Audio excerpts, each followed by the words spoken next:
कई बार आपने देखा होगा जब कोई झाड़ू से छिपकली को भगाते हैं तब उसकी पूंछ टूट जाती है और आपको यह लगता है कि झाड़ू मारने से छिपकली की पूंछ टूटी है। इसका सच यह है कि झाड़ू की वजह से नहीं, किंतु छिपकली खुद ही अपनी पूंछ तोड़ देती है। पर वो ऐसा क्यों करती है और छिपकली की पूंछ कटने के बाद भी क्यों हिलती रहती है? बाद में उस कटी हुई पूंछ को लेने छिपकली वापस क्यों आती है? और घरेलू छिपकली के काटने से हमारे शरीर के कौन से अंग में ज्यादा नुकसान होता है? तो आज छिपकली की इस सभी रहस्यमय बातों को आसानी से समझते हैं। ज्यादातर लोगों इस बात से अनजान होंगे कि छिपकली खुद ही अपने शरीर से पूंछ को काट देती है, क्योंकि कई बार छिपकली शिकारी जानवरों से बचने के लिए और उसे गुमराह करने के लिए पूंछ को अपने शरीर से तोड़ के भाग जाती है। इसीलिए जब कोई वस्तु या झाड़ू से छिपकली को मारने की कोशिश करे, तब उसे खतरा महसूस होते ही वह डर के कारण पूंछ वहीं छोड़ के भागने की कोशिश करती है और हमें ऐसा लगता है कि हमारे मारने की वजह से उसकी पूंछ टूट गई है। कई बार हादसे के दौरान भी उसकी पूंछ टूट जाती है, पर ऐसा कभी कभी ही होता है। आपने भी कहीं देखा होगा कि पूंछ टूटने के बाद भी हिलती रहती है, जिसके पीछे छिपकली का शरीर जिम्मेदार है। छिपकली के शरीर में क्रेनियल नर्व नाम की एक ग्रंथि होती है जो पूरे शरीर में सिग्नल्स ट्रांसमिट करने का काम करती है। जब पूंछ कटती है तब छिपकली के शरीर और दिमाग से क्रेनियल नर्व का कनेक्शन टूट जाता है, लेकिन कुछ समय तक पूंछ के अंदर के सिग्नल्स एक्टिव रहते हैं और इसी वजह से सिग्नल की गति के कारण पूंछ कुछ देर तक हिलती रहती है। ऐसी घटना कई बार इंसानों में भी देखने को मिलती है।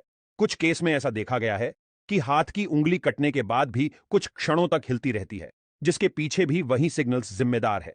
क्या आपने कभी सोचा है कि अगर एक बार छिपकली की पूंछ टूट जाए तो दोबारा नए सिरे से उगती है या नहीं? तो इसका जवाब है हाँ। वैज्ञानिकों की रिसर्च के अनुसार कुछ छिपकलियों को हूबहू पहले जैसी ही पूंछ निकल आती है, जब कुछ की पूंछ तो आ जाती है लेकिन उसका ढांचा अस्त व्यस्त होता है, जो सिर्फ कुछ सेल्स का बना होता है। कुछ रिसर्च में ऐसा भी पता लगा है कि छिपकलियां पानी बहुत ही कम पीती है। उसके शरीर को जरूरत का पानी खुराक से ही मिल जाता है। छिपकली को सूर्य प्रकाश की जरूरत होती है क्योंकि उसका खून ठंडी प्रकृति का होता है। इसी वजह से छिपकलियां बर्फीली जगहों से ज्यादा रेगिस्तान में ही देखने को मिलती है।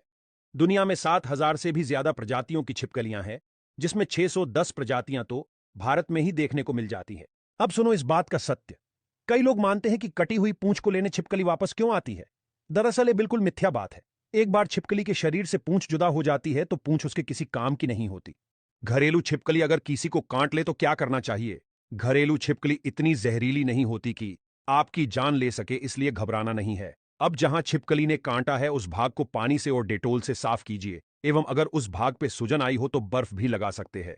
वैसे तो छिपकली थोड़ी तो जहरीली होती है, इसलिए कोई कोई इंसान को उसके काटने पर हल्का सा ब्लड प्रेशर भी डाउन हो सकता है, तो आप डॉक्टर के पास जरूर जाइए और टिटनस का इंजेक्शन भी अवश्य लगवाइए। बाकी घरेलू छिपकली इतनी जहरीली नहीं होती कि आपकी जान ले सके, इसलिए चिंता मत कीजिए।